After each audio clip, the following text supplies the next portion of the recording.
ഹരേ കൃഷ്ണ. സർവം കൃഷ്ണാർപ്പണമസ്തു. ജയ ജയ ശ്രീ രാധേ രാധേ. 16ാമത്തെ ദിവസം ശ്രീമദ് ദേവി ഭാഗവതത്തിലെ ബുധോത്പത്തിയെക്കുറിച്ചാണ് പറയണത്. ഋഷിമാരെല്ലാവർക്കും ഭയങ്കര ആകാംക്ഷ, ആരാണ് ഈ പുരുരവസ്, ആരാണ് ഈ ദേവകന്യക, ഉർവശി, ഈ കഥയൊക്കെ ഞങ്ങൾക്കൊന്ന് പറഞ്ഞു തരുമോ ചോദിക്കുകയാണ്. സൂതൻ പറഞ്ഞു, വ്യാസം പറഞ്ഞതുപോലെ ഞാൻ കഥ പറഞ്ഞു തരാമെന്ന് പറയണം. ഗൃഹസ്പതിയുടെ പത്നിയായിരുന്നു താര. താര അതിസുന്ദരിയും യുവതിയുമായിരുന്നു. ഒരിക്കൽ ചന്ദ്രൻ യജമാനനായിരിക്കുന്ന ഒരു യജ്ഞസ്ഥലത്തേക്ക് താര പോവാനിടയായി. അന്ന് ചന്ദ്രന് താരയെ ഭയങ്കര ഇഷ്ടമായി. താരയ്ക്ക് തിരിച്ചു ചന്ദ്രനെ വളരെയധികം ഇഷ്ടമായി. അങ്ങനെ താര മടങ്ങിപ്പോയില്ല. ചന്ദ്രൻ്റെ വീട്ടിൽ ചന്ദ്രൻ്റെ കൂടെ താര താമസിക്കാൻ തുടങ്ങി. ഇത് കേട്ടറിഞ്ഞ ബൃഹസ്പതിക്ക് വല്ലാണ്ട് വിഷമായി. പലതവണ ശിഷ്യന്മാരെ അദ്ദേഹം അയച്ചു, പക്ഷെ ഒരു ഫലവും ഉണ്ടായിരുന്നില്ല. അങ്ങനെ ദേഷ്യം വരികയാണ് ബൃഹസ്പതിക്ക്. ബൃഹസ്പതി എന്താണെങ്കിലും ഇന്ന് ഞാൻ തന്നെ നേരിട്ട് പോവും എന്ന് പറഞ്ഞ് ചന്ദ്രൻ്റെ വീട്ടിലേക്ക് പോവുകയാണ്. അവിടെ ചെന്ന് കഴിഞ്ഞപ്പോൾ ചന്ദ്രൻ്റെ അടുത്ത് ദേഷ്യപ്പെട്ടുകൊണ്ട് ബൃഹസ്പതി പറഞ്ഞു, എന്തിനാണ് നീ ഇങ്ങനെ അധർമ്മമൊക്കെ ചെയ്യണത്? എൻ്റെ സുന്ദരിയായിട്ടുള്ള ഭാര്യയെ നീ തിരിച്ചു തരണം. ഇത് മഹാപാപമാണ്, നിനക്കറിയാലോ, ഞാൻ നിൻ്റെ ഗുരുവാണ്. ഗുരുപത്നിയെ മോഷ്ടിക്കുന്നത് വലിയ തെറ്റ് തന്നെയാണ്. ബ്രഹ്മജ്ഞൻ, സ്വർണമോഷ്ടാവ്, മദ്യപൻ, ഗുരുപത്നിയെ പ്രാപിക്കുന്നവൻ, ഇവരെയൊക്കെയുമായി കൂട്ടുകൂടുന്നവർ, ഇത് 5 മഹാപാപികളായിട്ടല്ലേ കണക്കാക്കണത്.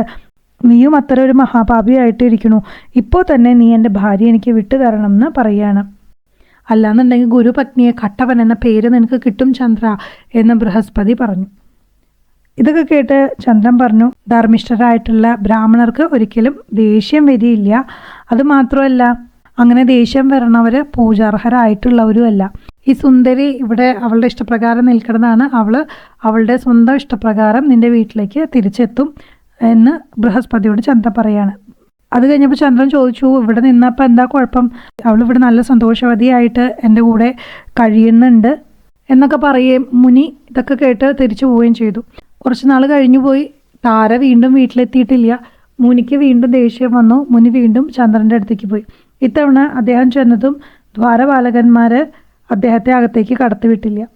ഇത് കണ്ടപ്പോൾ അദ്ദേഹത്തിന് വല്ലാണ്ട് സങ്കടമായി. അതുമാത്രമല്ല, തൻ്റെ ശിഷ്യനായിട്ടുള്ള ചന്ദ്രൻ ഗുരുവിനെ വരവേൽക്കാനായിട്ട് എത്തിയില്ല. ഇത് കേട്ടപ്പോൾ അദ്ദേഹത്തിന് വല്ലാണ്ട് ദേഷ്യവും കൂടിയായി. എൻ്റെ ശിഷ്യനായിട്ടും ഇങ്ങനെ പെരുമാറുന്നത് വളരെ മോശമാണ് എന്ന് അദ്ദേഹത്തിന് തോന്നി. അദ്ദേഹം ചന്ദ്രനോട് ദേഷ്യപ്പെട്ടു, നീ എന്തിനാ വീട്ടിൽ ഒളിച്ചിരിക്കുന്നത്? വേഗം പുറത്തിറങ്ങി വാ, എൻ്റെ പത്നിയെ എനിക്ക് വിട്ടുതാ എന്നൊക്കെ പറഞ്ഞ് അദ്ദേഹം ദേഷ്യപ്പെട്ടു. ഇത് കേട്ട് ചന്ദ്രൻ വീട്ടിനുള്ളിൽ നിന്നും പുറത്തിറങ്ങി വന്നു. എന്തിനാണ് ഇങ്ങനെ ഒച്ച വെക്കണത് ബൃഹസ്പതി? നിനക്ക് അവൾ യോജിക്കില്ല. നീ നിനക്ക് ചേരണ ആരെങ്കിലും വിവാഹം കഴിച്ച് ജീവിക്കുക. അവളിവിടെ സന്തോഷമായിട്ട് ഇരിക്കണു. ഞാനും അവളും ഹാപ്പി ആയിട്ടാണ് ഇവിടെ ജീവിക്കുന്നത്. അതുകൊണ്ട് നീ തിരിച്ചു പൊക്കോ. നീ വേറെ ആരെങ്കിലും വേണമെങ്കിൽ വിവാഹം കഴിച്ചു. അത് നിനക്ക് യോജിക്കുന്ന ആരെങ്കിലും, അതായിരിക്കും നല്ലത്. ഇവളാണെങ്കിൽ അതിസുന്ദരിയും യൗവനയുക്തിയൊക്കെ ആയിട്ടുള്ള സ്ത്രീയാണ്. ഇങ്ങനെ ജടാധാരിയായിട്ടുള്ള വൃദ്ധനായിട്ടുള്ള ഒരു ബ്രാഹ്മണൻ്റെ ഭാര്യയായിരിക്കേണ്ടവളല്ല എന്നൊക്കെ ചന്ദ്രൻ ബൃഹസ്പതിയോട് പറയാണ്. ഇത് കേട്ട് അദ്ദേഹത്തിന് വലിയ വിഷമമായി. അദ്ദേഹം വേഗം തന്നെ ഇന്ദ്രൻ്റെ വീട്ടിലേക്ക് പോവുകയാണ്. അവിടെ പോയി അർഘ്യങ്ങളൊക്കെ സ്വീകരിച്ച് ഇന്ദ്രൻ്റെയും കൂടി ഗുരുവാണല്ലോ ബൃഹസ്പതി, ഗുരുവിനോട് വിവരങ്ങളൊക്കെ ചോദിക്കേണ്ടേ. എൻ്റെ ഗുരുവിൻ്റെ ദുഃഖത്തിന് കാരണം എന്താണെന്നൊക്കെ ചോദിക്കുകയാണ് ഇന്ദ്രൻ. എൻ്റെ ഗുരുവിന് അപമാനം വരുത്തിയത് ആരായാലും ഞാൻ വെറുതെ വിടില്ല. എൻ്റെ സൈന്യവും ബ്രഹ്മ വിഷ്ണു മഹേശ്വരന്മാരും എല്ലാവരും അങ്ങേക്ക് തുണയായിട്ടുണ്ടാവും. എന്താണെങ്കിലും അങ്ങ് പറയൂ, അങ്ങേക്ക് എന്താണ് ഇങ്ങനെ ദുഃഖം ബാധിച്ചിരിക്കുന്നത് എന്ന് ചോദിക്കുകയാണ്. അപ്പോൾ ഗുരുവായിട്ടുള്ള ബൃഹസ്പതി ഇന്ദ്രൻ്റെ അടുത്ത് പറയാണ്, എൻ്റെ സുന്ദരിയായിട്ടുള്ള ഭാര്യ ചന്ദ്രൻ ഉണ്ടല്ലോ, അവൻ കട്ടുകൊണ്ട് പോയിരിക്കുകയാണ്. അതുമാത്രമല്ല, അവൻ തിരിച്ചു തരണമില്ല. ഇനി എന്താ ചെയ്യാന്നുള്ളത് എനിക്കറിയില്ല എന്ന് പറഞ്ഞു. ഇത് കേട്ട് ഇന്ദ്രൻ പറഞ്ഞു, വിഷമിക്കണ്ട, ഞാൻ കൊണ്ടുവരാം ഗുരുപത്നിയെ. എൻ്റെ ദൂതനെ ഞാൻ ആദ്യം ചന്ദ്രൻ്റെ അടുത്തേക്ക് അയക്കാം. എന്നിട്ടും വിടുന്നില്ലെങ്കിൽ ദേവസൈന്യവുമായിട്ട് ഞാൻ നേരിട്ട് അവിടെ പോവാം. അങ്ങനെ അപ്പോൾ തന്നെ ചന്ദ്രൻ്റെ അടുത്തേക്ക് ഇന്ദ്രൻ ഒരു വാഗ്മിയായിട്ടുള്ള ഒരു ദൂതനെ അയക്കുകയാണ്. അദ്ദേഹം ചന്ദ്രൻ്റെ അടുത്ത് ചെന്നു. എന്നിട്ട് പറഞ്ഞു, ഇന്ദ്രൻ പറഞ്ഞു വിട്ടിട്ടുള്ള ഒരു ദൂതനാണ് ഞാൻ. അങ്ങേക്ക് അറിയാലോ ധർമ്മവും നീതിയൊക്കെ, അത്രയാണല്ലോ അങ്ങയുടെ പിതാവ്. അതുകൊണ്ട് തന്നെ നിന്ദ്യമായിട്ടുള്ള പ്രവൃത്തിയൊന്നും അങ്ങിൽ നിന്നുണ്ടായിക്കൂടാ. എല്ലാ മനുഷ്യരും തങ്ങളുടെ ഭാര്യമാരെ അവർക്കാവും വിധം നോക്കുന്നുണ്ട്. നീയും അങ്ങനെ തന്നെയല്ലേ ചന്ദ്ര? നിന്നെപ്പോലെ തന്നെ നിനക്ക് അപരനെയും കാണാൻ സാധിക്കുകയാണെങ്കിൽ പ്രശ്നമൊന്നും ഉണ്ടാവില്ല. നിനക്ക് ദക്ഷപുത്രിമാരായിട്ടുള്ള 28 ഭാര്യമാരുണ്ട്. മാത്രമല്ല മേനഘാതികളായിട്ടുള്ള അപ്സരസുകളെയും നിനക്ക് അനുഭവിക്കാം. ഈ ഗുരുപത്നിയെ വെറുതെ വിടുക. ദേവന്മാരെ ഇങ്ങനെ അഹന്തയിൽ ഓരോ കാര്യങ്ങൾ ചെയ്യാൻ തുടങ്ങിക്കഴിഞ്ഞാൽ സാധാരണക്കാരായിട്ടുള്ള മനുഷ്യന്മാരൊക്കെ അത് കണ്ട് അനുകരിക്കാൻ നിൽക്കും. നീ ഇപ്പോൾ ബുദ്ധിപൂർവ്വം പ്രവർത്തിക്കുകയാണെങ്കിൽ നമുക്കൊരു യുദ്ധത്തെ ഒഴിവാക്കാനായിട്ട് പറ്റും എന്ന് ദൂതൻ ചന്ദ്രൻ്റെ അടുത്ത് പറയുകയാണ്. ഇതൊക്കെ കേട്ട് ദേഷ്യം വന്ന ചന്ദ്രൻ ദൂതൻ്റെ അടുത്ത് പറഞ്ഞു, നീ പോയിട്ട് ഇന്ദ്രൻ്റെ അടുത്ത് ഇങ്ങനെ പറയാൻ പറഞ്ഞു. നീ വലിയൊരു ധർമ്മജ്ഞനല്ലേ, നീ ഒരു വലിയ ദൈവാധിപൻ, അത് മാത്രമല്ല ബ്രഹ്മാവിന് തുല്യനാണല്ലോ നീ, ബുദ്ധിയിലും നീ വലിയ ആൾ തന്നെ. അപ്പം അതുകൊണ്ട് ഉപദേശിക്കാൻ എല്ലാവരും ബഹുസമർത്ഥരാണ്. എന്നാൽ സ്വന്തം കാര്യം വരുമ്പോൾ എല്ലാവരും തകരാറിലാവുകയും ചെയ്യും. എന്നെ ഇഷ്ടപ്പെടുന്ന ആ സ്ത്രീയെ ഞാൻ സ്വീകരിച്ചത് എൻ്റെ ഭാഗത്ത് നോക്കുമ്പോൾ അതൊരു തെറ്റൊന്നുമല്ല.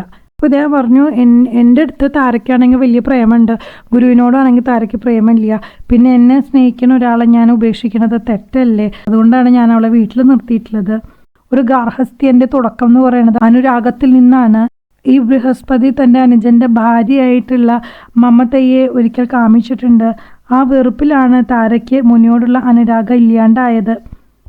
പ്രേമമില്ലെങ്കിൽ പിന്നെ എന്ത് സുഖമാണ് ജീവിതത്തിലുള്ളത്. അപ്പോൾ അതുകൊണ്ട് തന്നെ ഇന്ദ്ര, നീ എന്താ വെച്ചാൽ ചെയ്തോ, താരെ ഞാൻ വിട്ടു തരില്ല എന്ന് പറയുകയാണ് ചന്ദ്രൻ.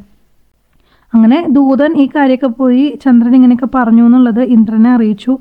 അങ്ങനെ ഇന്ദ്രനാണെങ്കിൽ വേഗം തന്നെ സൈന്യത്തെ സജ്ജാക്കി എന്തായാലും യുദ്ധം ചെയ്യണം എന്ന് തീരുമാനിച്ചു. യുദ്ധവൃത്താന്തം കേട്ട് കഴിഞ്ഞപ്പോൾ അസുര ഗുരുവായിട്ടുള്ള ശുക്രാചാര്യർ വേഗം തന്നെ ചന്ദ്രൻ്റെ അടുത്തേക്ക് ചെന്നു. ഭാര്യയെ നീ ഒരു കാരണവശാൽ വിട്ടുകൊടുക്കരുതെന്ന് പറഞ്ഞു. ഇന്ദ്രനെ നേരിടാനുള്ള മന്ത്രസഹായമൊക്കെ ഞാൻ നിനക്ക് തരാം. അങ്ങനെ ഭഗവാൻ പരമേശ്വരൻ ഇന്ദ്രനെ സഹായിച്ചു. പിന്നെ ദേവാസുര യുദ്ധം ആരംഭിക്കുകയാണ്. താരകാസുരനായിട്ടുള്ള യുദ്ധം പോലെ തന്നെ അനേക വർഷമാണ് ഈ യുദ്ധവും നീണ്ടു നിന്നത്. ഈ യുദ്ധം ഇങ്ങനെ നീണ്ടു പോണത് കണ്ടിട്ട് ഹംസവാഹനത്തിൽ ബ്രഹ്മാവ് യുദ്ധക്കളത്തിലെത്തുകയാണ്. നീ ഗുരുപത്നിയെ വിട്ടുകൊടുക്കുക എന്ന് ബ്രഹ്മാവ് പറഞ്ഞു, അല്ലെങ്കിൽ നിനക്ക് മഹാവിഷ്ണുവിൻ്റെ പ്രഹരം ഏൽക്കേണ്ടി വരും എന്ന് പറയുകയാണ്. ബ്രഹ്മാവ് ശുക്രൻ്റെ അടുത്ത് പറഞ്ഞു, ഈ ദുഷ്ടസംഘത്തിൽ ചേർന്നിട്ട് നീയും ദുർബുദ്ധിയായി മാറിയോ എന്ന് ചോദിക്കുകയാണ്.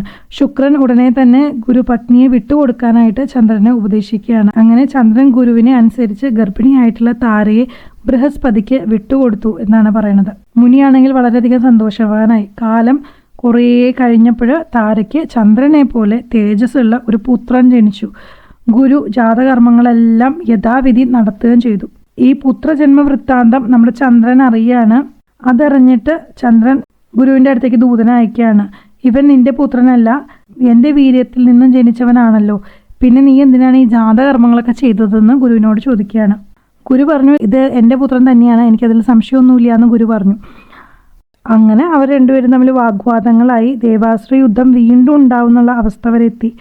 ഇത് കണ്ട് ബ്രഹ്മാവ് വേഗം തന്നെ അവിടെ സമാധാനം ഉണ്ടാക്കാനായിട്ട് പ്രത്യക്ഷനായിട്ട് താരയോട് ചോദിക്കുകയാണ് ഈ പുത്രൻ ആരുടെയാണെന്ന്. ചന്ദ്രൻ്റെതാണ് എന്ന് നാണത്തോടെ പറഞ്ഞിട്ട് താരയാണെങ്കിൽ അകത്തേക്ക് വേഗം പോവുകയും ചെയ്തു. ചന്ദ്രൻ പുത്രനെ എടുത്തിട്ട് അവന് ബുധൻ എന്ന് പേരിട്ടു. എന്നിട്ട് അദ്ദേഹം സ്വഗ്രഹത്തിലേക്ക് പുത്രനെ കൊണ്ടുപോയി അവിടെ വെച്ച് വളർത്താണ്.